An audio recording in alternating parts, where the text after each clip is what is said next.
Today's guest is an air quality expert and wellness advocate. He is the founder and president of HomeCleanse, specializing in working with people who are immune compromised or have acute and sustained reactions to mold exposure. He is chair and co-founder of the Change the Air Foundation, which he will talk to us about and some of the great things going on with that foundation. He's the host of his own podcast, Never Been Sicker. If you can't tell, our guest has a lot going on, but we're so thankful for his time. Today's guest is Michael Rubino.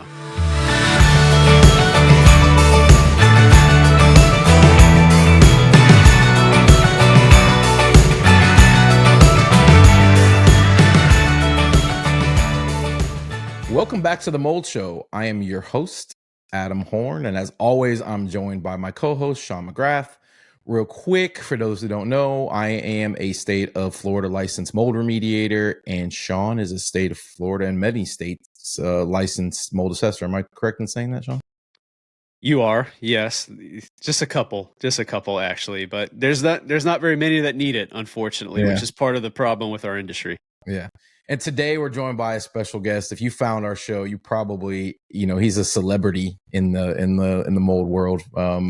Michael Rubino. Michael, thanks for joining us. Thanks, man. A celebrity. Wow. Can I take you with me to go around places? That was great. Listen, I've just turned 49. I'm looking for the next step. I'll go talk for a living. You just let me know. I'll fly me out, or I'll fly out and meet you wherever. That would be a dream come true. So, Mike, real quick, give us a little bit of background on who you are, what you do, so on and so forth. Yeah, so my dad's been a restoration contractor since I'm 5 years old. That's basically how I got introduced to this entire industry. He did fire restoration. A lot of fires get put out with water, if you weren't aware of that. And so lo and behold, we have some mold issues, right? I honestly was never interested in what I do today. It just kind of was a happy accident, if you will. After Hurricane Sandy happened, I ended up moving back home. I was done with college. I'm in my mid-20s, and I started working for my dad. And it was supposed to be a transitional period of my life. And that transitional period, as it happens for probably so many different people, ended up being this, eye-opening experience for me. And I think one of the big things for me that opened my eyes was the fact that homes can make people sick. After Hurricane Sandy happened, right? You've got all these homes that flooded out, lots of mold, lots of bacteria. And the worst part about it was a lot of these homes that I was going to were homes that were already remediated, where people were like, I'm sick, something's going on. And I'd look at the lab results and I'd be like, wow, there's a lot of mold here, but it looks repaired. Like the house looks repaired. And so as I started to, work on these products and open up these walls and see these things, I had a lot of questions. And I realized that there's a lot of gaps that exist today. This was back, like 2011, 2012. But even today, these gaps exist here in 2025, right? And so I'm sure you, Adam, you see it all the time. And, one of the biggest issues that I think made me realize that I need to, I wanted to solve this problem was the fact that people were getting sick even after remediation, and they had to pay out of pocket, right? Because the insurance claim was closed. They weren't paying twice. It became like a whole legal nightmare for people.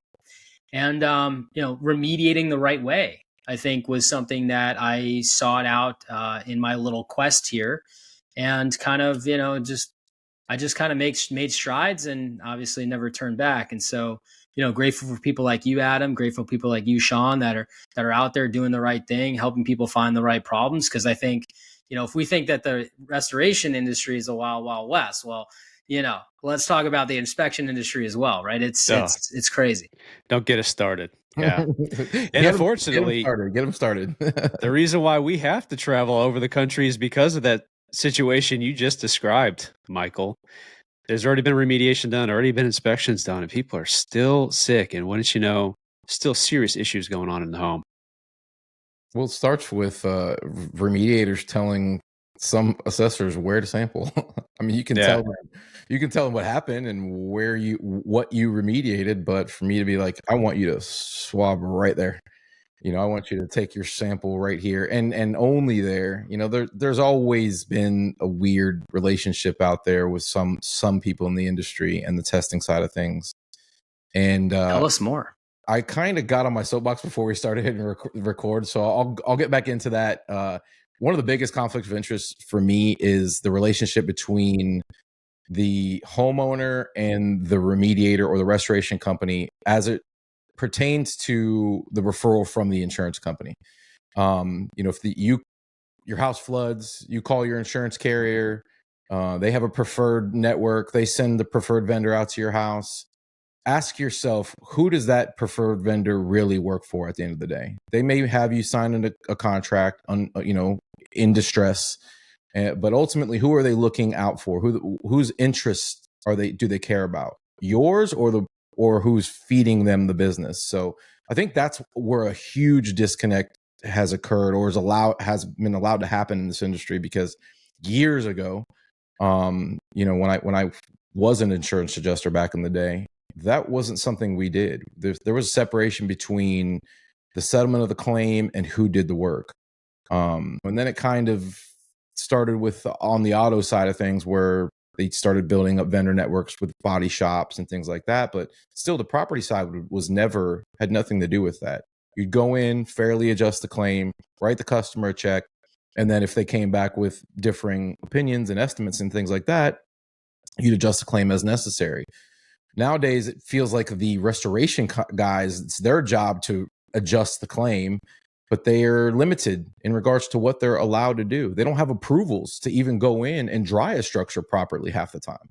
Half the time, you call them and they can't pull your cabinets out if there's water behind your cabinetry without express permission from somebody who's sitting behind a desk that doesn't have any real expertise in the industry. So it'd be like, your doctor taking advice from, I don't know, you're a car salesman. Like, it just doesn't, the two Right. should never combine. But because of that, and I feel for these restoration contractors who rely on the referral from the insurance company, in a way their hands are tied, but that's a conscious decision that they make. If somebody was to tell me what I can and can't do on a project and they have no background in what I do, I'd have a fundamental issue with that. But we see it time and time again. And the problem is most people don't know any different. If I called you out, I'm assuming this is your trade and you know what to do. And ultimately you're going to take care of it the way you're supposed to take care of it. And 99 out of 100 people, that's their, they don't have any experience in this thing until they find out, hey, there's maybe an issue here because it wasn't rectified the proper way originally. And that's just one small sect of my issue, but it's a big one. It's rampant, not just in the US, but I feel like everywhere. So you want to hear a funny story on back of that? As a project, probably about 10 years ago now, up in New York, insurance adjuster comes out. It was like, I don't know, it was this room had flooded. It was a roof leak. It was a covered loss. The insurance adjuster, I think, was from State Farm or Allstate or one of these, comes out. And this guy is like, I don't think he had any experience, but he came out and said, I've been doing this forever. He was the field adjuster. So usually the field adjuster have a little more experience than the desk adjuster, but who knows? Maybe he just came from the desk. And he was just like, I've got construction experience and blah, blah, blah. The main reason he came out is he wanted to see the scope of work in person so you can understand it, so you can get it approved. This guy comes out and he looks over at the walls and he sees what walls are wet. And he's, explaining to him what has to be done. I tell him, I got to go from floor to ceiling, because the first thing he said, why aren't you doing a flood cut? Well, sir, the water came from above, right? And it came down. So I got to open up the wall floor to ceiling, you understand? Because the wall is wet. And after all that, he finally agreed, okay, yeah, it makes sense. Take the wall out from floor to ceiling. He then was like, but I'm looking at your costs and I don't really understand your cost. Okay, well, I have to set up containment and air scrubber and air pressure. And he just stops me as I'm explaining. He goes, listen, you're going to take a box cutter, okay? And you're going to cut the wall open, okay? This isn't rocket science. I was like, Well, you do realize there are industry standards that we have to follow, right? We can't just do that. So I think the main reason why Adam and I are laughing so much at this is we both have family from up there, Mike, and I could totally picture this guy. You in my just head make a box cutter, okay? You just cut the wall. How are you doing? I mean, literally, I'm first generation Floridian. All my dad's from New York, my mom's from New Jersey. So you might as well be my cousin the way you just talk right there.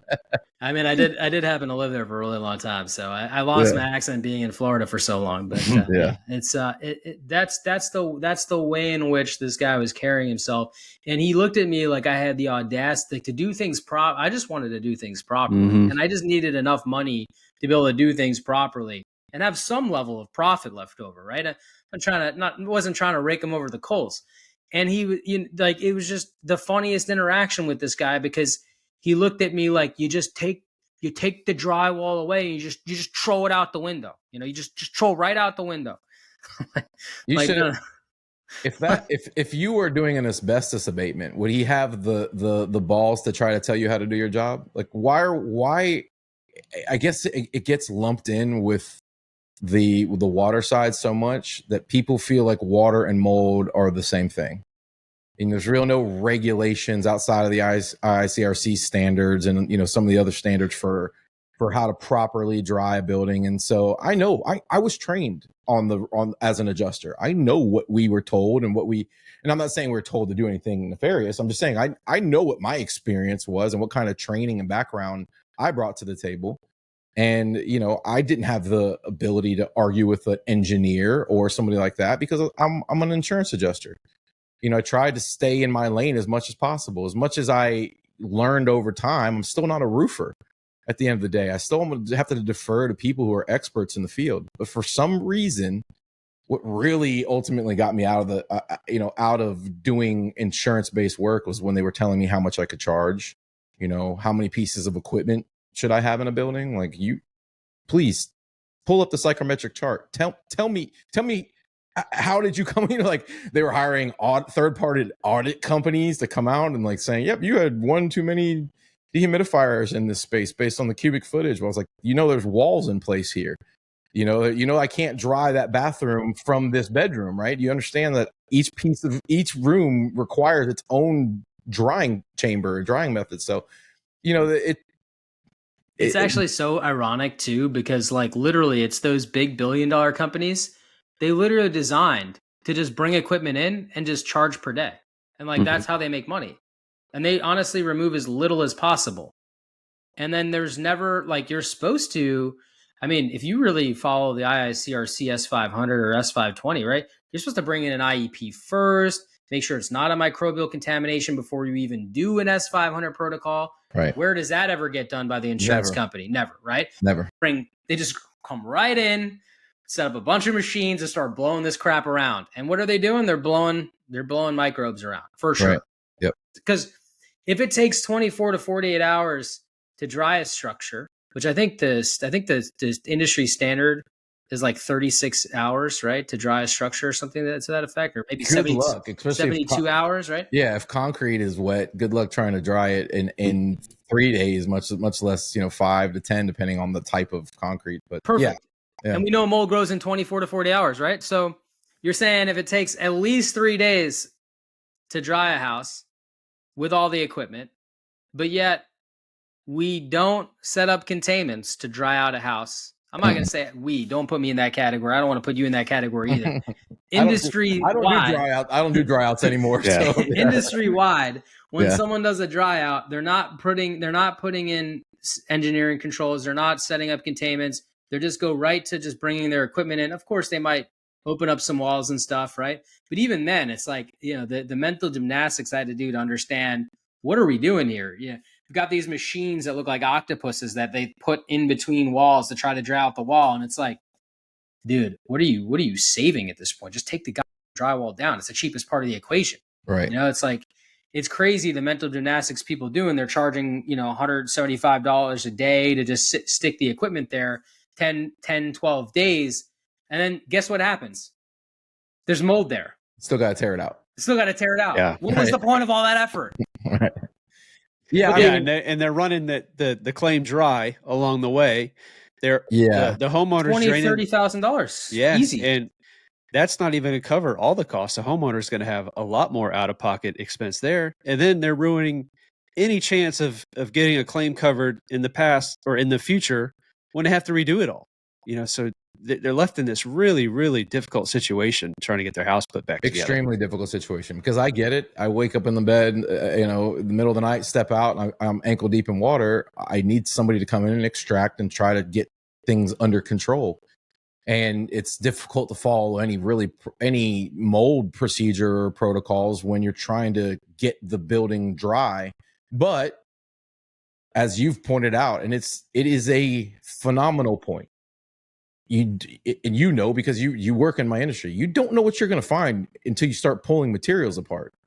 You may not be the original owner. That kitchen may have flooded before. That bathroom may have flooded several times. That AC closet probably flooded more than you'll ever know, because it just soaked down into the pedestal and nobody ever saw it, but as an emergency services contractor who's going out there to mitigate and dry, they're part of that process is they do need to get aggressive and evasive and start pulling materials apart, knowing that there's probably a pretty high chance that if you're pulling finished carpentry around a wet area, you're probably going to expose some mold growth. And so I don't know if there's a right way to talk about, does it supersede, just because it's such an emergency situation, does it supersede taking the proper steps to make sure it's done properly? I'm sure people will argue that, but as a remediator and from our perspective, we know ultimately you're causing potential secondary damage in doing so, potentially spreading and exposing parts of the building that never had exposures, including the HVAC system. Tell me the last time you saw anybody doing a dry out who actually protected the HVAC system at all during any kind of demo. They never think about it. And by the way, neither did I. Years ago when I first started it out, I cut a bathroom before there was a mold industry. I'm in there with grinders cutting a plaster bathroom apart, and there's a return above my head. And guess what? I had to pay for an entire new HVAC system and ductwork. I learned the hard way, but that sounds like an expensive lesson, Adam. Expensive lesson. Lessons are expensive, aren't they? Yeah. That we know better now, and people in this industry know better because now there is an industry, and these companies who are doing the dryouts are typically licensed remediators, and definitely should know better in a lot of these cases. So it's a quandary, and I don't know that there's any real answer for it, because they don't. Ultimately, I feel like the insurance companies just don't care, and then the large restoration companies, they feel like they just don't care, because 99 out of 100 times the homeowner is not going to have any clue. They don't. Same as you taking your car and dropping it off at a mechanic. You don't know what they're doing under there. They say they're doing what they're supposed to be doing, but you don't know until your wheel falls off, on the highway, that they didn't put the bolts on properly. So it's tough. And as people like you and me, we can't compete. We can't compete with these guys that are going to charge $4,000 to come in, basically do nothing, set up some stuff, and leave. And when we give a bid of let's just say $20,000 to fix the problem correctly, against the insurance company's going to say, well, I've got a guy who'll do it for $4,000. Do what for $4,000? Do what exactly are you doing? Because we got to define the what, because the what ain't it, right? Yeah, and we're gaslit into believing that we're the bad guys in the situation, too. By the way. Oh, I know. Yeah, it's a deal with the devil. I have a good friend who runs a full service restoration, repair company, and he primarily takes leads from insurance companies, and he's hamstrung. But there obviously we know better, because we work intimately in one area. We have an expertise, and these guys just keep ultimately are worried about keeping work flowing in, and because of that, the insurance companies know that, and they leverage those relationships that they have with these restoration companies. And I can't guarantee, if you sat down with the majority of the GMs of these restoration companies, they prefer to do it the right way. I think they would, because ultimately the right way ends up meaning more money in the long run, but the insurance companies aren't going to pay for it, and the homeowners probably don't have the resources to pay for it, especially in an emergency situation. So they're left with what they get. And then, the ramifications can be extreme. as we know, because we deal with people who get, who live in these environments after the fact, and it's wreaking havoc on their health and their family's health and their mental health. Oh man, it's rough. The broken system for sure. Yeah, it is. So how do we fix it? That's what we want to find out, Michael. How do we fix it? What's your solution to? No, I know I don't think there is a fix for the insurance side of things, and ultimately maybe education is the fix. The more we spread the information, maybe the more it's part of it. It's part of it. It's one of the reasons why I, wanted to start a foundation. And in my quest, realizing I'm one guy and can't solve this problem one house at a time. And even with the three of us, we're three guys. We're not going to solve this house one house at a time. Yeah, it's how do we put together some awareness campaigns that are not tied to any sort of financial gain, right? And so, like the foundation, what I love about it is there's nothing to gain other than people's support. And it's just, here's all the education. You should inspect properly. Even when you have water damage, you should inspect, because you should really understand what's going on and the extent of it, so that you could take that data or information to your insurance company. You should remediate properly and then post-test. And, I think a lot of people don't realize that they could hire their own company. They don't have to hire the company that the insurance company chooses. I know they set it up in a way where you almost feel like you don't have a choice, but you got a choice, right? And sometimes you got to fight like mad to get them to cover the right scope of work, because that's what's really required. And so it's that educational process, but it's also, Change the Air Foundation helped change a law out in Illinois this past year, and we have 22 bills proposed right now. So it's really cool, because we're trying to change laws and make people have to become more educated to deliver service. Like in Illinois, it was, when I say wild, wild west there, you could be a pest control company doing mold remediation with zero mold remediation education at all. Wow, that's not even a carpet cleaner. That's not even a carpet cleaner, right? Pest control, what?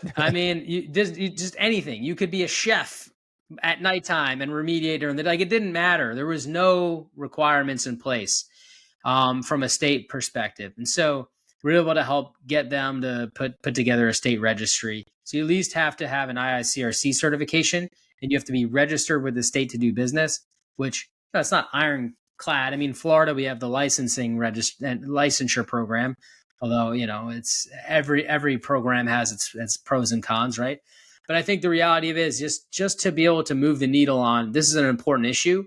And we're talking about people coming into people's homes, and unfortunately having their mistakes can lead to different health consequences, right? Not finding the problems, not remediating them properly, not guiding them correctly, all those things have a consequence at the end of it. And we know, because we do continuing education, we have to re-up our licensure programs, right? When we sit in these classes, what do they tell you? This is a public health crisis, right? They tell you that. Hey, do a good job because you're impacting people's health. They tell you that in the classes. But then when you go to the doctor, right, the doctors are telling you mold doesn't make people sick. Well, wait a second. Why do I have to have a license then? And why does my licensure program have these classes that tell me that the exact opposite, right? Why am I following guidelines, because of what the EPA states? Yeah. Right. The EPA is a whole nother, The EPA don't use bleach. CDC, you can still use bleach. We're in the Stone Age here, guys. We need to update things across the boards, right? Bleach isn't effective. We should all know that by now. Believe me. Some of these guys teaching the classes that are preaching it can make you sick, they're not following their own advice or what they're preaching on that end a lot of times, because I've seen what their personal opinions are on the matters compared to what they're teaching. So I know somebody. I have somebody in mind.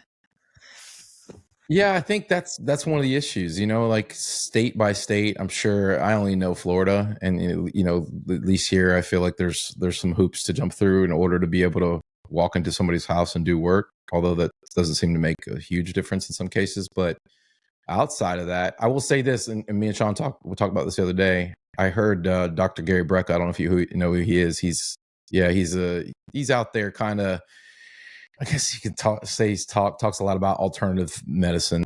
functional medicine. But he was on with Joe Rogan the other day talking about the health effects of mold. He talked about it for quite a while. That was I called Sean right away. I'm astonished when you hear somebody with that type of platform say something like that on a platform like that, because people hear it and listen to it.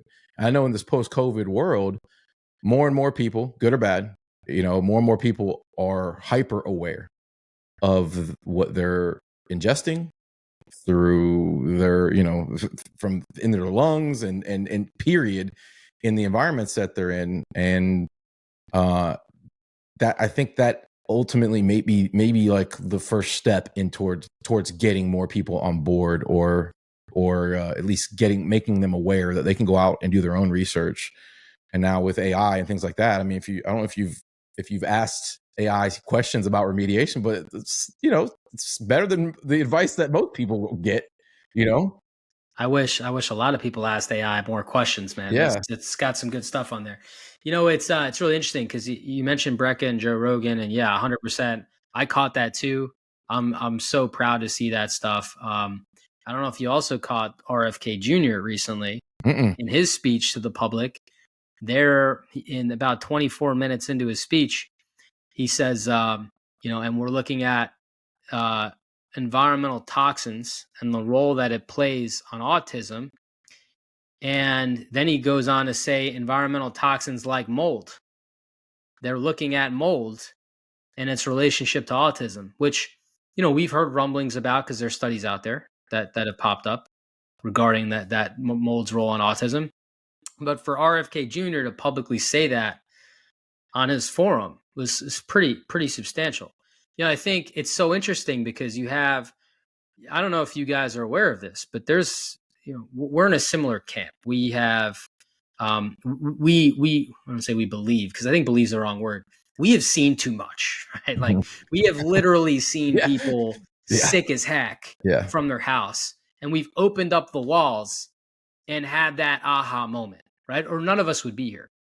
But there's another camp. And the other camp thinks that we're ridiculous, that we're over the top, and that we're scam artists. This other camp believes that mold doesn't make people sick. This other camp believes that mold behind your wall does not travel in front of your wall. I don't know where they get science from, but bizarre. It's the bizarre statement, okay? But it's a statement nonetheless. They believe that HVAC systems can't get contaminated. Again, another bizarre statement. They've never lived in Florida, obviously. Right. Okay. And they truthfully believe that mycotoxins are not the problem. I mean, I'm not going to say they are the problem. They are a problem. They're a huge problem. Yeah. And they also believe, because obviously there was some controversy around the mycotoxin urine analysis, right? Controversy is, if you didn't know about the controversy, it's that they could be foodborne as opposed to airborne.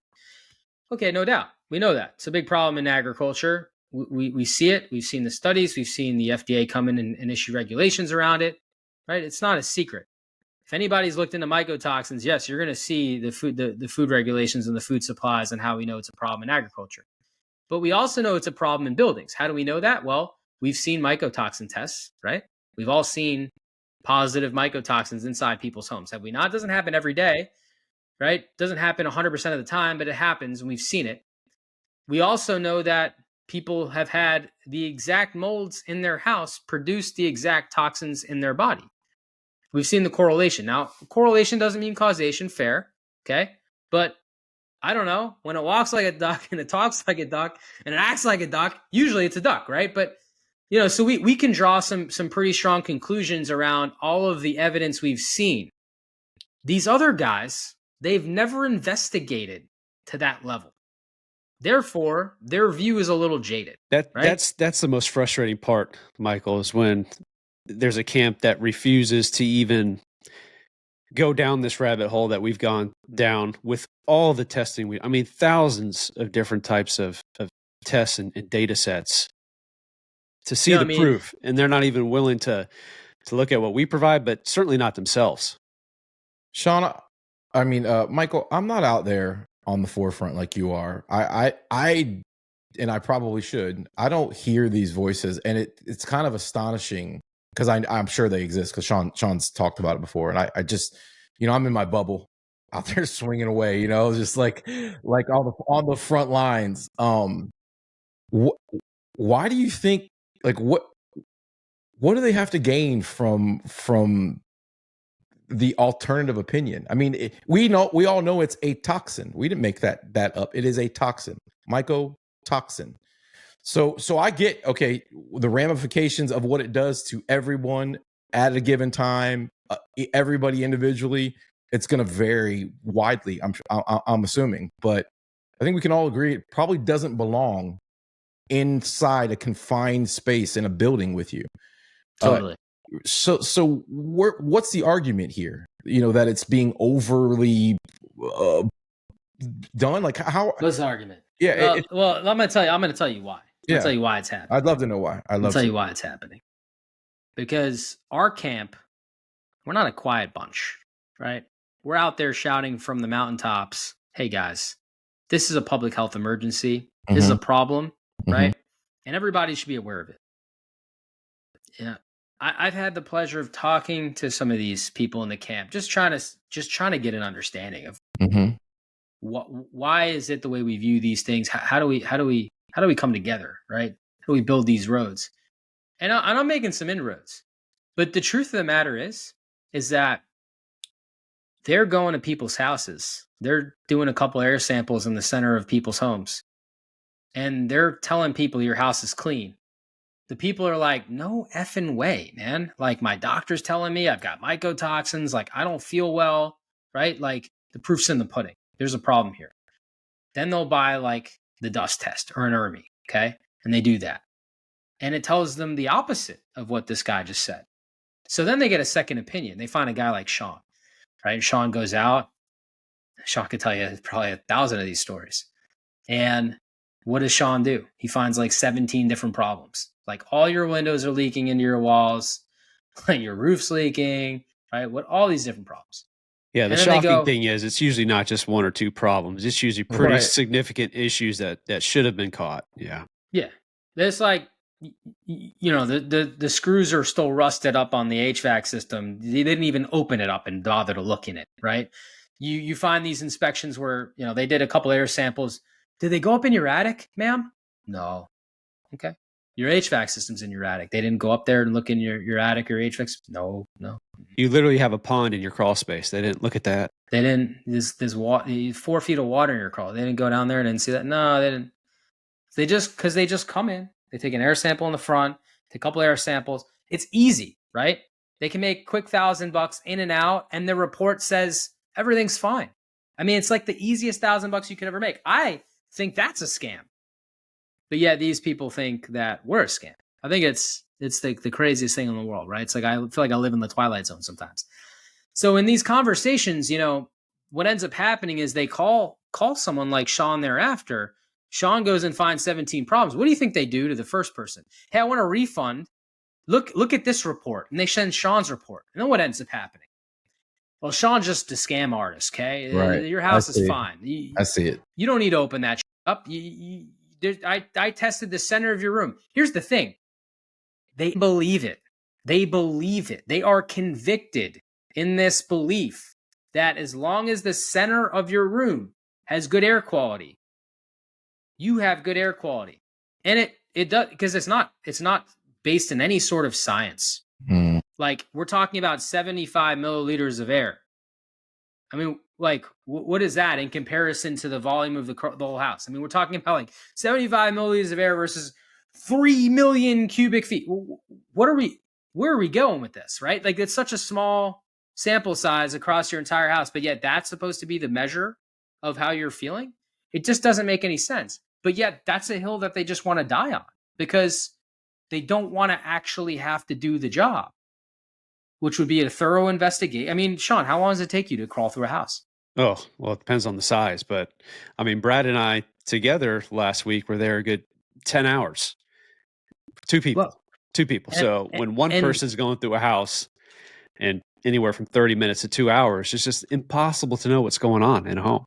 Sean, if I could tell you, you can make literally $1,000 in and out in 30 minutes. You could pump those 10 houses a day versus one project for 10 hours. Okay. I mean, the profit margins are probably going to be a lot higher just pumping in and out of houses all day for 30 minutes. But what freaking value are you providing to people? There's no value at all. And it's a false sense of security. Yeah. I go back to the argument. Who are you working for?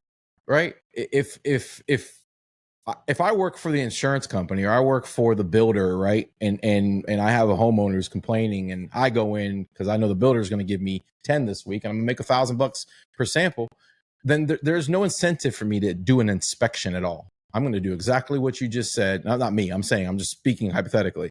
I'm going to go in. I'm going to take my sample in the center of the room. I'm going to put my blinders on, and I don't really care that the baseboard's swollen off the wall over there, or that the side of the vanity's exploded, or that the vent is rusted to the ceiling. I don't care, because I'm not there for that, right? I'm there for one reason and one reason only, because I know where my work is coming from, and so I'm going to look out for that guy.